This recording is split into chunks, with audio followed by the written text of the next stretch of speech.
எங்களுக்கு வந்து அந்த உணர்வு இருக்குங்க. ஐயா சின்னையான்றது சின்ன வயசுல இருந்து இருக்கு. அவர் இந்த அளவுக்கு ஏமாத்துவாருன்னு நாங்க எதிர்பார்க்கல.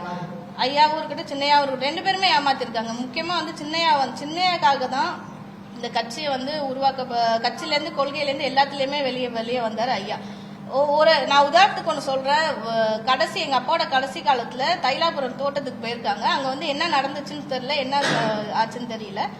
வீட்டுக்கு வந்து அப்பா சொல்றது இந்த மாதிரி இந்த கட்சி வந்து நம்மளுக்கு சரியா வராது, இது எவ்வளவோ போராடி பார்த்தாச்சு, சொல்லி பார்த்தாச்சு, ஐயா கேட்கற மாதிரி தெரியல, அவங்களோட கொள்கை வேற மாதிரி இருக்கு, அவங்க போற நோக்கமே வேற மாதிரி இருக்கு, இது வந்து நம்மளுக்கு வந்து சரியான பாதையா இருக்காது, நம்ம வந்து விவசாயமே பாத்துக்கலான்ற அளவுக்கு அவங்க சொன்னாங்க.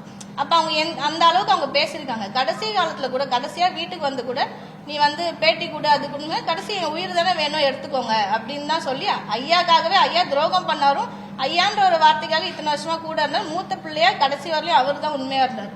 அவரோட பாதையில மாறினதுக்கான முழு காரணம் வந்து அன்புமணி அவர்கள் தான். இப்ப அன்புமணி அவர்கள் நாங்க என்ன சொல்றோம், எங்க மக்களுக்கு நாங்க குரல் கொடுக்கறோம்னு சொல்லி கேட்கறத விட இப்ப இதே ராமதாஸ் அவர்களோ அன்புமணி அவர்களோ எல்லாருக்காகவும் ஒன்னா நின்னாங்க, இல்ல சமுதாய மக்களுக்கான வளர்ச்சிக்காக பாடுபட்டாங்கன்னா நாங்க அவங்க கூட போய் எங்களோட தேவை இல்ல, எங்களோட தேவை இருக்கு, என் மக்கள் இன்னைக்கு பிளவுபட்டிருக்காங்க, எல்லா இடத்துலயும் சண்டை சச்சரவா இருக்கு, வழக்கு வருது, இன்னும் வந்து கொடி பிடிக்கிற கும்பலாவும் கோஷம் போடுற கும்பலாவுமே நாங்க பயன்பட்டு இருக்கோம், வெறும் ஓட்டு போடுற கும்பலாவுமே இருக்குன்றதுக்காக தான் நாங்க வந்திருக்கோம்.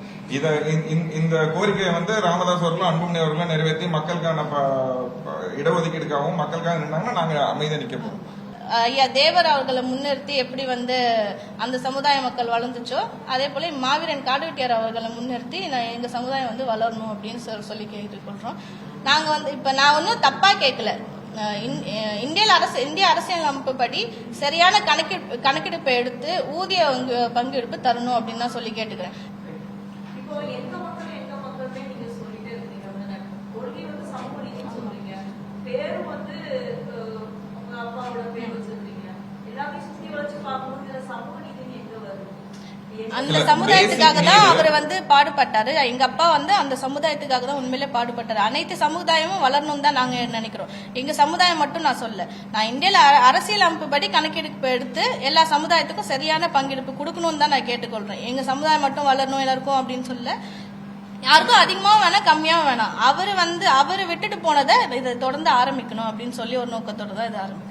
நாங்க கேட்கிற முதல் விஷயம் என்னன்னா, எங்களுக்கு பிரையாரிட்டைஸா யாருமே குரல் கொடுக்கறது இல்ல. வன்னியர் மக்கள் குரல் கொடுக்கறோம்னு சொல்லி ஏமாத்தி பாட்டாளி மக்கள் கட்சி இன்னைக்கு அன்புமணி அவர்கள் வந்து அவரோட குடும்பத்துக்கான குரலை தான் கொடுக்கறாரு. இன்னைக்கு அவங்க போடுற சண்டை சொத்துக்கான சண்டையா இருக்கு. எங்க மக்களுக்கு யார் குரல் கொடுக்கறாங்க? அவர் மேல ஊழல் வழக்கு இருக்கிறதுனால அவர் மேல ஊழல் வழக்கு வந்து இருக்கிறதுனால அது வந்து பிரச்சனையா இருக்குன்னு சொல்லிட்டு அவர் வந்து RSS கைகூலிய வந்து RSSல வந்து அவங்க கேட்டுட்டு இருக்காங்க அவங்களோட இதை.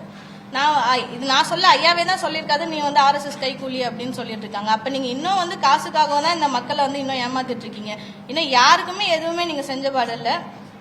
இது எங்க அப்பா வந்து இதுக்காக உண்மையிலே கடைசி வரையும் போராடினாங்க. இந்த சமுதாயத்துக்காகவும் சரி, எந்த சமுதாயத்துக்கும் அவங்க எதிரியும் கிடையாது, எங்கேயுமே அதை சொன்னதும் இல்லை. அவங்க எல்லா சமுதாயத்துக்காக தான் நாங்களும் பேசணும், அவரும் பேசினது, அவர் விட்டுட்டு போனதை தொடங்கி நாங்க பேசணும்னு நினைக்கிறோம். இன்னும் நாங்க ரொம்ப பின்தங்கிய நிலையில இருக்கோன்றதுக்காக எங்களை பிரையாரிட்டைஸ் பண்ணி யாருக்குமே எந்த அநீதியும் நாங்க செய்ய போறதில்ல, யாருக்கும் எந்த துரோகமும் செய்ய போறதில்ல, எல்லாரையும் ஒன்று திரட்டி தான் செயல்பட போறோம். ஃபர்ஸ்ட் எங்க மக்கள் எங்களை நம்பணும்ல, அப்பதானே மத்தவங்களுக்கு நான் போய் பேச முடியும். நீ உங்களுக்கே உன் வீட்டுக்கே எதுவும் செய்யல, மத்தவங்களுக்கு என்ன செய்வாருன்னு கேள்வி வரக்கூடாதுல்ல. அதுக்கான முயற்சி தான் இது. எல்லாரையும் ஒன்று திரட்டி தான் நாங்க எதா இருந்தாலும் செய்ய போறோம்.